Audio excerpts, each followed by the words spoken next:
Next up, we have Arnab Deka. He calls himself a journeyman software developer. He works currently at Nelonso, and he's here from Bangalore. He'll be speaking about speaking on the topic of Requiem for a Dream. So, round of applause for him. Good morning. How many of you have seen that movie? Oh, let me actually start that. How many of you have seen that movie? Right, that's actually good because it's one of the saddest and most depressing movies ever. This talk is not going to be like that, hopefully. We'll see. So and how many of you are actually hooked to Ruby? As in like a drug, not in a negative way, but okay. So I'm going to show you some more exotic stuff and how you can do that in Ruby today.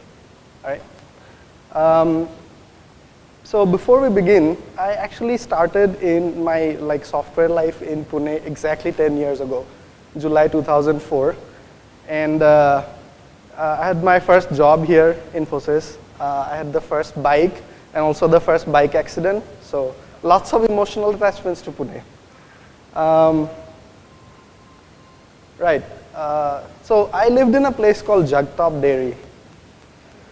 And it used to be like that, seriously. There were buffaloes and it was green and everything. And I don't know how it looks now, but I'm pretty sure it looks something like that. Which is a little sad, I guess, but everything is expanding, so it's all good. Right, so right now I work for Nelonso, and Tejas and I are here. And we have about 10, 15 t-shirts if you want. We are a consulting company. And we work mostly in Clojure and in Ruby. And so today, what I'm going to talk about comes mostly from my experience in playing and working in Clojure, Elixir, and all these other languages, and how we can get inspired from that and do some of the stuff in Ruby. So the first thing we'll talk about is tail call optimization or tail recursion. How many of you are familiar with this concept? Okay, cool. So for the rest of you, basically what's happening is when you have a function and in its tail position or in the last line, you are calling another function. But you're not processing the results of that. You're just straight away returning that thing. So that the interpreter or compiler or whatever can optimize for that by reusing the current stack frame. All right? So this makes it very fast, and it makes it possible to process a huge recursive or that sort of functions. In Ruby, this is example code, right? So this is a function, and that takes a number. It just calls this other function and decrements the number. This is very similar. It calls back this other function. But just for kicks, I am raising a thing if it is less than 7. All right? So what happens when we call foo of 15 is you'll see a stack trace like this, where foo is calling bar, bar is calling foo, and eventually you see the error. Now, if you could optimize, like if you could do TCO in Ruby, you won't see any of the stack trace because at each time foo calls bar, it's going to just reuse that previous stack. So you would instead see something like this, right? So this is another example. So here foo is calling bar, but it's going to do something with the results, okay? So in this case, you cannot do that optimization because you have to retain all the information of the current stack. Whereas if you change it, if it was possible to change it into something like that, now you could optimize. This is actually a very old concept. It's back in 1960s. Common Lisp started it. Scheme is a language that makes it almost mandatory to do TCO everywhere. And so JVM does not natively support it, but Scala and Clojure has. Basically, it works around those things and gives you something like that. In Scala, you can add a tail rec annotation to your function, and then it'll use it that way. In Clojure, you can do something called loop and recur, and it's going to use basically the same stack. So let's take an example. Like this is probably the most practical Ruby program ever, right? Like who doesn't write Fibonacci programs every day, right? So in this case, we're going to calculate Fibonacci of n. If n is 0, then return 1. Otherwise, take n and multiply it with the Fibonacci of the next number. Very easy. Here, what do you think is the tail position here? Anybody? Okay. So the tail position is this, and you're calling another function, recursively the same function, but you are going to have to process that result. So this cannot be optimized easily. There's a common trick when you have problems like this, and you want to do TCO. So you'll get that error. Actually, let me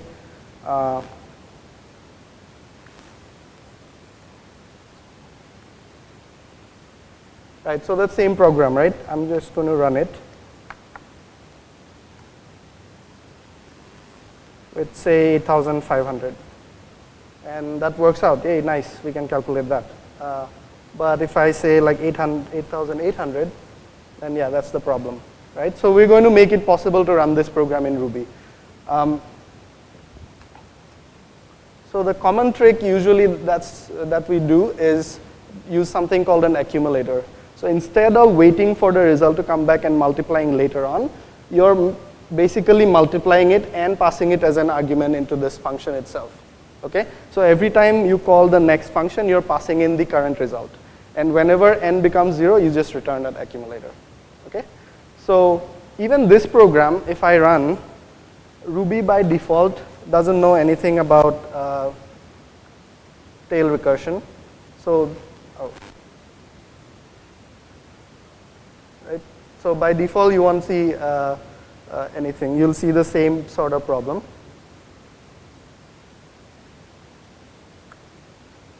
Right? Again, the same error. Whereas, what I can do is I can compile this guy. Oops, one sec.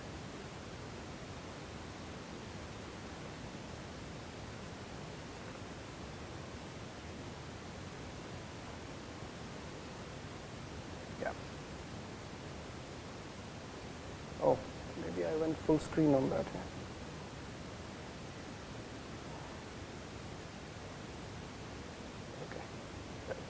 Okay, so you can compile Ruby to know about tail recursion. Right now, I'm not going to recompile Ruby and all that. Instead, you can also hook into the Ruby virtual machine and tell it to optimize for TCO and don't worry about retaining stacks. All right. So if you do this way, because I'm not recompiling Ruby, I have to feed the source code verbatim like this in a here doc. All right. So I'm going to take this particular instance of the VM. I'm going to create a new instance and feed this source code in. This is the same program as I had shown before, which didn't work. So now if I run it, you can like basically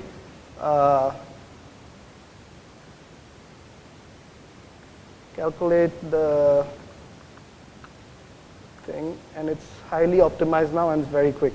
So, okay, so that's one thing you can do. So what are some practical ways you can actually use this? In Ruby, you don't see too many recursive functions anywhere. That's one of the reasons is this, that it's very easy in Ruby to get a Stack Overflow error. So it can help with that. And recursive programs tend to lead to more elegant solutions, so you could use this technique over there. This is possible as of Ruby 1.9. You can tell it to use TCO. All right, so the next thing we're going to talk about is pattern matching. And I'm sure all of you are familiar with code like this in Ruby, where this is an array, and you can match it to, or you can assign it to variables like that. You can do things like this, where first will be 1, and the rest will be an array of all these other things. And like Koichi just showed, we can actually have keyword arguments and all that, so it's going to match and all that. So there's this thing called splat, where you want to call this function with a number of arguments, variable arguments, and you can basically just not care about how many things are in there and just slurp it in like that. And there's also another way of splat where you're actually splitting up. You have an array, but you want to feed it in as positional arguments. You can split it up like that in Ruby. So all this is very familiar, and we all do that all the time. There's also like this. So this is a map of some famous dogs. And you can, while you're iterating over that, you can actually destructure right here. You don't have to get the map as one thing, or like each key value, and then get the values from out there. All right? So these kind of things are, this is what makes Ruby beautiful. So in Clojure or some other language, you would do exactly the same thing. You can have an array of, or a vector of things called things, and you can match it. The particular thing to note here is we are not saying A, B, C, D directly. We're saying it's a list where I want to match these things into A, B, C, D. So in Ruby, we would say ABCD equal to this array, whereas you're saying here an array of ABCD is equal to that array. So it's exactly the same way. In Elixir, it's also even more. So we have a list of numbers, say, and we want to sum it up. All right. So in Elixir, it lets you sort of, if I can use the word overloading, it lets you overload functions by the contents of the arguments. So I'm saying if the sum is being called with an empty list, then return 0. If it is not an empty list, then there's obviously a head and a tail of a list. So just directly match it into a head and a tail val, and then recursively just call it. So the sum is just head and the rest of the sum, right? So it makes it very elegant like this. In Clojure, again, it's very similar. Let's not go into too much details about that. So in Ruby, you can actually do that today using splat everywhere. So you're saying I'm getting a head and a tail, which may be empty. And if it is empty, then return the head, otherwise sum it up. So this is fine, it works beautifully in Ruby. But in Ruby, most of these things are actually syntactic sugar. It's not actually pattern matching that's going on. For example, let me show you this. So in Elixir, you can say A equal to 1. That matches and assigns A. You can also say 1 equal to A, and that actually works because A is 1 right now, so it matches. So right now A is 1, so if you do 2 equal to A, you'll get an error. Okay, so this is actual pattern matching that's happening. So in these languages, destructuring or pattern matching is like everywhere. It's your bread and butter when you're working on it. So for example, this is Clojure, right? This is a map, a hash map, and the key is ID, value is that, key is CSS class, value is that. So you're going to match this map. You're saying, hey, it should be a map, and I want to put the value of ID into I and the value of C in the class into this, and you can use it directly. So deep matching. So this is so common that there's also a shortcut to do that. You can just say keys, and it'll just pull in those local vals for you. Okay, now here's another interesting example. So up to whatever we talked about right now, you can do that in Ruby right now. So this is an interesting example where we have a map, and everything points to a number. Sometimes it's an array, sometimes it's another map. So I want to sum up the A, B, and E values. All right? So matching, so I'm saying, hey, match this M thing as a map here, and A and B are straightforward. But then you're saying the thing inside D should also be a map, and I'm only interested in the E value of that. Okay, so you're deeply matching everything right here. Okay, this is a more complicated example. Let's say famous dogs is an array or vector, right? And each one is again a vector. The name is there. How many of you read Tintin? Still do? Okay, good. I do too. So that's Tintin's dog, and this is the first dog that went to space, fortunately or unfortunately. Anyway, so we're going to try to match all of these things and process everything as a list in one shot. All right? So this in Clojure, if you do this, it matches a vector or a list where the first thing gets assigned to X, and the remaining things is a sequence inside the X's. All right? So we can do dog and more dogs, and match the famous dogs data structure like that. So our dog would be Snowy, and more dogs would be the remaining dogs. Now forget about the more dogs part, concentrate on the dog. That looks like this right now. And if you look at it, these are just positional things, right?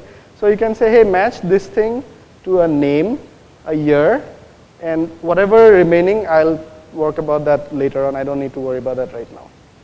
So now that we have the name and year, let's try to match the more part of this. So the more part looks like this. It is actually a map sort of data, but it's in a list. So you can apply the hash map function, make it a list, and then match with these two things. All right? And finally, so we have the rest of the dogs to worry about. So this gives you a sequence of the remaining dogs, and it returns nil if it doesn't have anything left. So you'll basically get a nil, which is falsy, and you can check with that. And you can, in TCO, we were talking about loop and recur, right? So you can recur the whole thing again with this, the remaining dogs. Okay, so putting all that together, here's the code. And let's go through it again one more time, right? You're saying famous dogs. I want to match that into this, where this whole thing is one dog, and these are the remaining dogs. This whole thing, I want to immediately match it right here. I don't want to capture another value for that. So you're saying, let me match name and year, and whatever else is there, let's put it inside more. Then inside that, the next step, we're going to match keys and the breed and location, and print out some stuff. And if it is there, like remaining, there are more dogs, then just recur it. So this whole thing processes the whole list, destructures everything right there, and basically prints out this stuff. It's really powerful, and it changes the way you program. So in Ruby, there is a feature request right now to introduce this kind of things into Ruby. So maybe pretty soon it will be possible to do that. The first step is, if you have a hash map like that, you're going to be able to match it with variables like this directly. Right? So that will make all your Rails options parsing really, really simple. Like, look at these guys. These are the Rails core people, and even they're having like problems parsing Rails options. Like, who hasn't had that problem? Yeah, sure, good. Okay, so the next topic is higher order functions. So in Ruby, we have blocks or lambdas, and is everybody almost familiar with that kind of stuff? Okay. I don't hear any no's, so I'll take that as a yes. So you can do map and give it a block and like basically process the map inside there. Or you can create a first class lambda and call it with options. You can actually get a handle on a method in Ruby, I think starting from 1.9.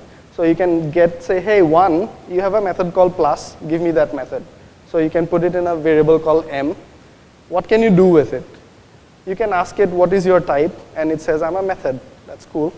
And that method actually has 66 methods of its own, which is also very cool.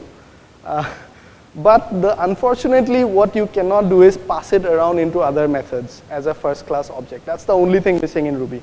So you can wrap this method in a proc or a lambda and pass that into another method. It gets a little tricky after a while, but you can definitely do that right now. Right, these are not first class. If it was first class, you could capture that method like a variable like this and pass it into map, right? Instead, what we have to do right now is this. So how can we help some of these things? So there's a thing called currying. Who has heard of that or is familiar about what that is? Okay, cool. So currying is when you have a method that, say, takes 5 positional parameters, and you supply only 3 of that or 2 of that, basically less than what it wants. Then that method will itself create another method that waits for the remaining parameters. And when you call that the next derivative method, then your whole method works. So we'll see how it is actually useful. In Clojure, this is how you can multiply things. You can actually put in a lot of numbers here and we'll just multiply all of them.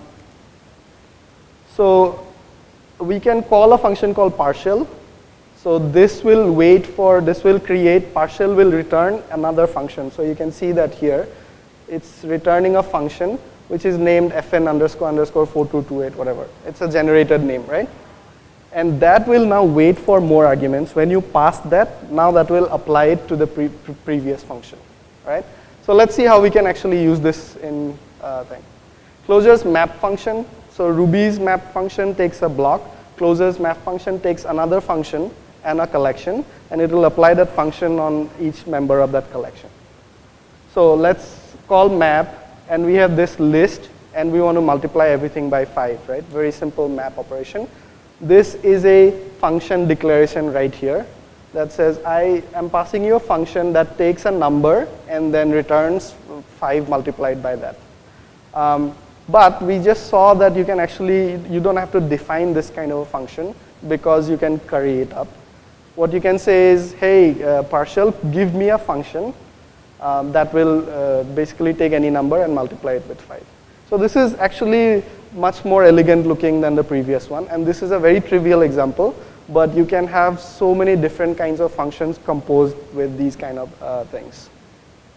So do you think you can do this in Ruby right now? How? Okay.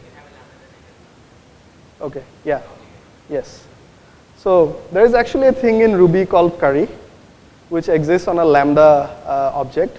So here I'm creating a lambda that multiplies two numbers. And I'm giving it only one argument, 5, right? And I save that as another proc, all right? So later on, when I supply another number to this lambda, then it will do the actual, it'll call apply the previous function and return it. So in this case, you can now call times 5 with 10 and returns 50. Or you can actually supply it to a map directly like that. So like you said, it's a little complicated, and that's why we don't see too much of this. The other reason is you can only do it with procs and lambdas. If you could do this with methods in Ruby, then this would be all over. But we don't see that too much because of that. Okay, so we've been talking about composing functions, right? What does that mean? This is very simple Ruby. I'm sure all of you have done it. If you use Rails, there's already a present method that is actually not blank, right? So I have a list of words, and I want to select the ones that are not blank in there. Very simple stuff. How would you do this in Clojure? In Clojure, select is called filter, and it's also the same form as the map function that we saw. It takes a function, and it takes a collection, and it runs that function on each member. When it returns a truthy value, then it says, okay, this is selected, all right? So we define a function called present that takes a string, and it says just call not over blank, right? This is exactly what I did in Ruby, but ported to Clojure. And I can call filter, pass it this function, and these words, and now it will work. So this whole function, it's a very simple function, and all we are doing is calling not over blank on the thing that is being passed in, all right? So you can do this in a function literal directly here. So this is a function, functions are first class, so you have literal syntax to define functions in Clojure, and this is one way of doing it. But if you look at this closely, all we are doing is just whatever is passed in, you basically thread it through a list of functions. So instead of actually writing your own function, you can compose those two functions, all right? So what compose is doing is, it takes a list of variable functions, and it takes a list of functions, right? And returns a function that will basically run these things one after the other. So this is like so much easier than defining your own function to do that. So that's another way. Real world example of higher order functions. In Clojure world, there's a thing called ring, which is like rack. Everybody familiar with rack? Right, it's the thing that Rails and every other web framework, it's the specification of that, right? In Ring, all the requests and responses are simple data structures. These are not actually objects. That's the way, Clojure way, or any functional language way. And middleware, so everybody knows what a middleware is in rack terms? Okay, who doesn't know? Okay, everybody knows, good, so I don't have to explain it. So in Ruby, what you would do to add a new middleware is you can configure to use that middleware, and it's a whole class, and there's a call method, and there are more specifications to it. You can add things to that. So these are things when you want to time your request, or you want to log right before, or things like that you would add into your request cycle. In Ring, these are just functions, okay? So what you're doing is, this is my app, and I want to use all these filters or middleware on it. So I want to wrap the parameters. Don't worry about what that is. I want to do some authentication. I want to request. So every time a request comes in, just log everything before and after. If the request has not been modified, then just return a 304, that sort of stuff.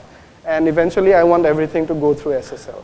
So how is all this working? These are just functions, right? You're not configuring anything. Don't worry about the nitty-gritty of this, but every one of these is a function that takes the remainder of the function that has been composed so far and returns a function here that will take a request and process it later on. Okay? So it looks a little complicated, but essentially you're taking a nested level of functions. You don't care about what's inside me right now. And then you return a function which will be run at a later time. All right? So that's about higher level functions. And then the last thing I want to talk about is concurrency. So Koichi-san was already talking a little bit about this. There are lots of different higher level abstractions that you can use today in Ruby directly. You could use actors, which is inspired by Elixir's processes model. In Clojure, there are multiple things, STM. STM is coming to PyPy, which is very awesome. And then Go has this Go routines, and Clojure has an equivalent called core.async. So there are libraries in Ruby to do all of this today. I'm not going to talk a lot about that because this is what I've been doing for the last 2 months. I was talking about this thing in detail, so you can watch one of those my earlier videos. But we will talk in general about one of these ideas. So who has read the 7 programming languages in 7 weeks book? Okay, only 2 of you. The rest of you should definitely read it. It's a really, really good book. So in that, the brew state, okay, 3 of you. Yeah, okay, 5 minutes, sure. You should read that too, by the way. Anyway, so Mats was asked, what would you improve in Ruby? So this is what he had to say. He would add actors or some sort of higher level abstraction. Thankfully, there's already a thing called Celluloid, and it's already like production level ready. I have used it with JRuby in production. What you can do is you include Celluloid into your class, and it basically creates an async method, and now it's actually going to create an actor. The implementation in JRuby would be a thread, a separate thread, and you can pass messages to that. So this is a simple example of that. So let me show you a quick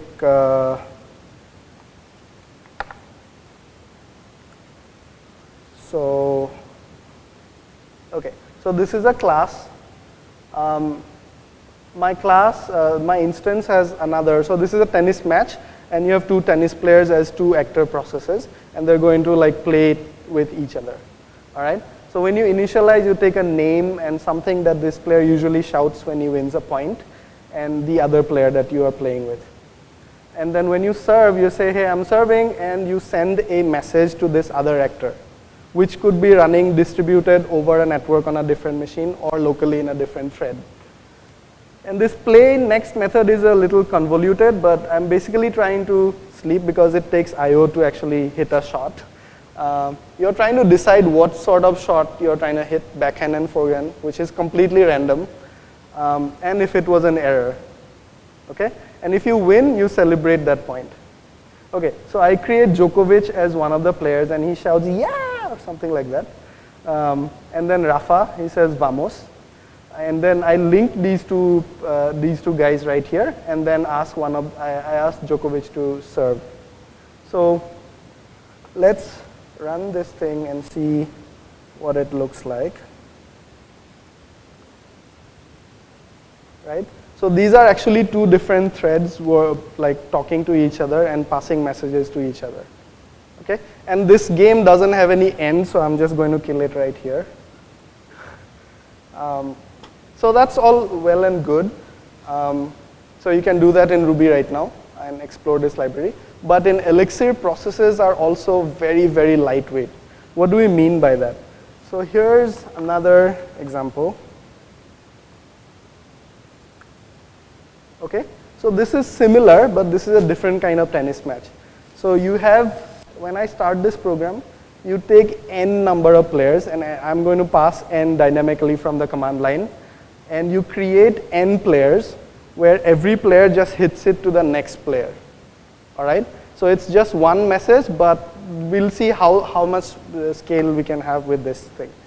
So this time I'm going to run it with Elixir. And I'm going to run 100 processes. Okay? How long should that take? Create 100 processes and pass a message to each other and come back finally. Couple of seconds? Huh? Okay. A little bit more than that. Actually 6 milliseconds. Okay, 100 processes. yeah, it's that good. Let's try 100,000 processes. Okay? Do you think that'll actually work on this laptop? Let's see. Yeah, it took 800 milliseconds, still less than a second for 100,000 processes. All right? Let's do maybe even like 1,000,000 processes on my laptop. Oh man, okay, I can't run that many. But Elixir or Erlang, the virtual machine, just like the JVM, you can configure. In the JVM, you can say use more RAM or something like that. So Elixir or Erlang virtual machine has a soft limit on how many processes you can run. So you can tell it to run, say, okay, I want my process limit to be 1,000,000, okay? And then I'm going to run the same thing again. So yeah, now it's going over and creating 1,000,000 processes, each one sending a message to the other one, and it all returns back in 6.7 seconds. 1,000,000 processes on my laptop. So that's how lightweight these things are. So you are not going to have that in JRuby or any other Ruby implementation, but you can at least get this concurrency model and use that today.